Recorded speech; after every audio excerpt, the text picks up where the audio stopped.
वर्षों पहले तुर्की में एक फकीर हुआ करते थे। मनुष्य के जीवन से संबंधित बातों पर उनकी पकड़ बड़ी अद्भुत थी। जल्दी से उनकी चर्चा चारों ओर फैल गई। दूर दराज से लोग उनसे ज्ञान लेने आने लगे। हालांकि उस फकीर के ज्ञान देने का तरीका बड़ा अजीबोगरीब था। कईयों की समझ में आता, कईयों के नहीं आता, पर चाहे जो हो, उनकी ख्याति चारों ओर फैलती जा रही थी।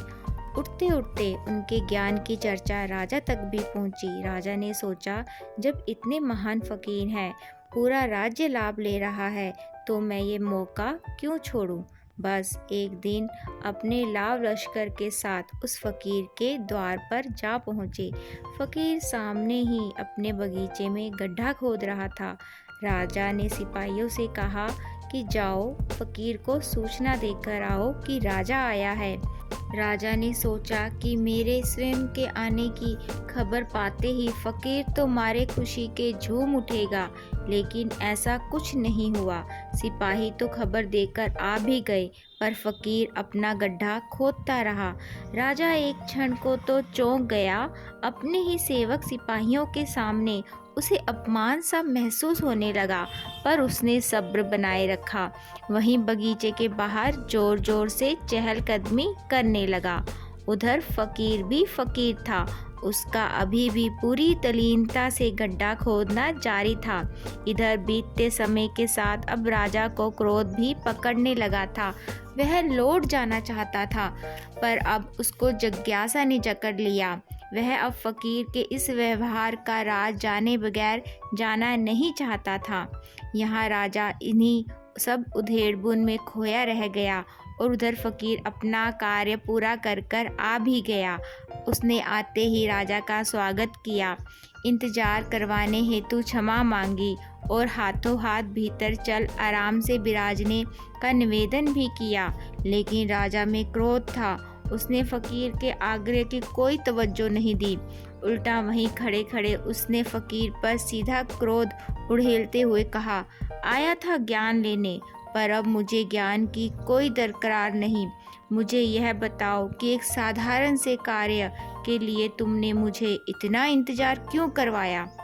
प्रश्न सुनते ही फकीर ने एक क्षण को सीधा राजा की आंखों में झांका, फिर एकदम हंसते हुए बोला, जहाँ तक कार्य के मामूलीपन का सवाल है, तो कोई कार्य भी छोटा बड़ा नहीं होता, और जहाँ तक ज्ञान का सवाल है, तो वह तो तुम ग्रहण करना चाहो या नहीं, पर अपनी ओर से तो मैंने तुम्हें दे दिया है। दे चुका? राजा और बुरी तरह चौंक गया। अभी तो बातचीत ही नहीं हुई, अभी तो मैंने कुछ पूछा ही नहीं, और तुम कहते हो कि तुमने मुझे ज्ञान दे दिया। यह फकीर पक्के में पागल है। फिर भी राजा की उत्सुकता तो जागी ही हुई थी। ऊपर से ज्ञान दे देने वाली बात ने राजा को एक नई उत्सुकता और पकड़ा दी थी। अब कि उसने बड़ी संजीदगी से फकीर से पूछा, बताइए, आपने मुझे क्या ज्ञान दिया। जब से आया हूँ तब से आप गड्ढा ही तो खोद रहे हैं। फकीर बड़े ही करुणा से भरे अंदाज में बोला, यही तो मार खा गए महाराज आपने ध्यान से देखा ही नहीं। दरअसल मैं गड्ढा खोद नहीं रहा था, बल्कि उस दरमियान गड्ढा खोदने की क्रिया हो चुकी थी। यदि आप ध्यान से मेरी गड्ढा खोदने में ऐसी तल्लीनता देख लेते तो सब कुछ सीख जाते, क्योंकि जीवन में ऐसी तल्लीनता व ऐसी दीवानगी को छोड़कर और कुछ सीखने लायक नहीं है।